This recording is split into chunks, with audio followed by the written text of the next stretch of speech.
आज की इस वीडियो में हम जानेंगे कि हाइपरलूप ट्रांसपोर्टेशन क्या है, इसका क्या इतिहास रहा है, ये कैसे काम करता है, इसके फायदे और नुकसान क्या क्या हैं।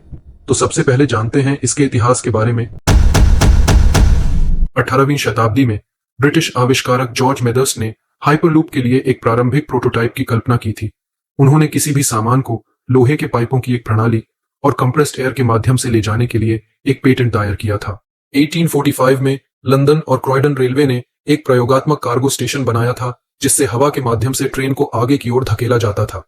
1860 के दशक के मध्य में दक्षिण लंदन ने क्रिस्टल पैलेस वायुमंडलीय रेलवे का निर्माण किया, जो एक पार्क से होकर गुजरता था। एक पंखा जिसका व्यास 22 फीट था ट्रेन को आगे बढ़ाता था। वापसी की यात्रा पर पंखे के ब्लेड उलट जाते थे, जिससे गाड़ी पीछे की ओर खींच जाती थी। द बीच न्यूमेटिक ट्रांजिट, जो 1870 से 1873 तक मैनहट्टन में संचालित था, न्यूयॉर्क शहर का सबसे पहला सबवे प्रेडिसेसर था। अल्फ्रेड एली बीच द्वारा डिजाइन किया गया। इसमें एक स्टॉप और एक कार शटल था, जो सवारियों को ले जाने के लिए कंप्रेस्ड एयर का उपयोग करता था। अब बहुत से लोगों को न्यूमेटिक के बारे में नहीं पता होगा, तो चलिए पहले समझते हैं न्यूमेटिक्स क्या है। न्यूमेटिक्स इंजीनियरिंग की वह शाखा है जिसमें विभिन्न प्रकार के कार्यों को करने के लिए कंप्रेस्ड गैस या कंप्रेस्ड एयर का उपयोग किया जाता है। इसका उपयोग कई प्रकार के इंडस्ट्रियल एप्लीकेशंस में किया जाता है। 19वीं सदी के अंत तक अधिकांश प्रमुख शहरों ने मेल और अन्य संदेशों के परिवहन के लिए न्यूमेटिक ट्यूब सिस्टम का उपयोग किया।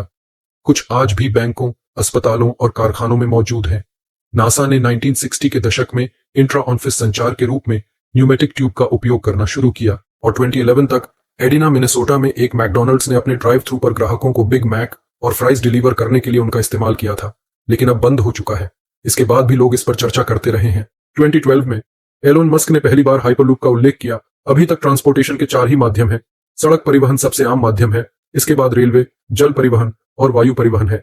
उन्होंने इसे परिवहन का 5वां माध्यम बताया। जैसा कि आपने सुना होगा, हाइपरलूप एक super speed ground level transportation system है, जिसमें लोग वैक्यूम ट्यूब के अंदर एक होवरिंग पॉड में 12-20 किलोमीटर घंटे की रफ्तार से यात्रा कर सकते हैं, जो ध्वनि की गति से थोड़ी कम है। वर्जिन की प्रणाली में मैग्नेटिक लेविटेशन शामिल है, जो जापान और जर्मनी में उन्नत हाई स्पीड रेल परियोजनाओं में उपयोग की जाने वाली तकनीक की तरह है।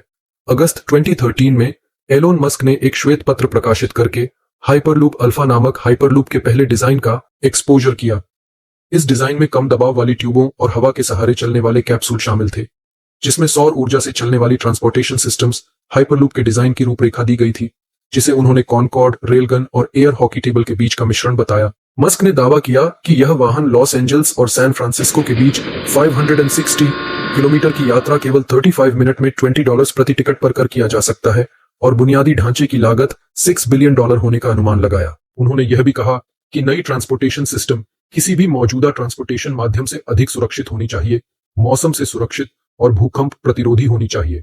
मस्क ने इस परियोजना को वास्तविक बनाने के लिए कभी भी बहुत अधिक संसाधन नहीं लगाए, लेकिन विश्वविद्यालयों और कंपनियों के लिए शोध और विकास के लिए एक ओपन सोर्स डिजाइन के रूप में अपने हाइपरलूप अल्फा को जारी किया। हाइपरलूप सिस्टम काम कैसे करता है? हाइपरलूप सिस्टम में 3 मुख्य कंपोनेंट्स शामिल होते हैं: ट्यूब, पॉड और प्रोपल्शन सिस्टम। ट्यूब यह एक विशेष रूप से निर्मित कम दबाव वाली ट्यूब होती है, जिससे हवा को हटा दिया जाता है। कम वायु प्रतिरोध के कारण पॉड बहुत कम घर्षण के साथ चल सकते हैं। पॉड ये यात्री या कार्गो ले जाने वाले वाहन होते हैं, जो चुंबकीय उत्तोलन द्वारा ट्यूब के अंदर हवा में तैरते रहते हैं। प्रोपल्शन सिस्टम रैखिक विद्युत मोटरों का उपयोग करके पॉड को गति प्रदान की जाती है। ये मोटर स्टेटर ट्यूब के अंदर और पॉड के नीचे स्थित होते हैं। चुंबकीय क्षेत्रों के इंटरैक्शन से पॉड को आगे की ओर धकेला जाता है। सरल शब्दों में कहें तो इसमें चुंबकों के 2 सेट का उपयोग किया जाता है। एक सेट ट्रेन को पीछे धकेलने और पटरी से ऊपर धकेलने के लिए, और दूसरा सेट घर्षण की कमी का लाभ उठाते हुए तैरती हुई ट्रेन को आगे बढ़ाने के लिए। सैन डिएगो, कैलिफोर्निया में स्थित ऊर्जा और रक्षा निगम जनरल एटॉमिक्स में मैग्लेव सिस्टम के पूर्व निदेशक सैम गुरोल कहते हैं कि एक बार चुंबकीय तरंगों के 2 सेट स्थापित हो जाने के बाद वे वाहन को आगे बढ़ाने के लिए मिलकर काम करते हैं। गुरोल कहते हैं कि यह हाइपरलूप सिस्टम आपको बहुत तेज गति से यात्रा करा सकता है, साथ ही बहुत अच्छी सवारी गुणवत्ता भी देता है। यह एक जादुई कालीन पर सवारी करने जैसा है। हाइपरलूप की सुपर स्पीड वायु प्रतिरोध को बहुत कम करके प्राप्त की जाती है। पैसेंजर पॉड एक कम दबाव वाली सीलबंद ट्यूब से गुजरता है। ट्यूब के अंदर हवा का दबाव इतना कम होता है कि यह समुद्र तल से लगभग 200,000 फीट यानी 61,000 मीटर ऊपर होने की स्थिति जैसा है। ट्यूब में होने के कारण सिस्टम मौसम से सुरक्षित रहता है और लगभग किसी भी मौसम की स्थिति में काम कर सकता है। हाइपरलूप के मुख्य लाभ: तेज गति। हाइपरलूप कन्वेंशनल ट्रांसपोर्टेशन सिस्टम्स की तुलना में बहुत तेज गति से यात्रा प्रदान करता है। एफिशिएंसी। कम दबाव वाली ट्यूब में हवा के प्रतिरोध न होने के कारण हाइपरलूप बहुत कम ऊर्जा की खपत करता है। पर्यावरण के अनुकूल। हाइपरलूप पूरी तरह से विद्युत चालित होता है, इसलिए यह पारंपरिक परिवहन प्रणालियों की तुलना में कम प्रदूषण करता है। सुरक्षा। कम दबाव वाली ट्यूब दुर्घटनाओं की संभावना को कम करती है और मैग्नेटिक लेविटेशन टक्करों को रोकता है। रिलायबिलिटी या विश्वसनीयता।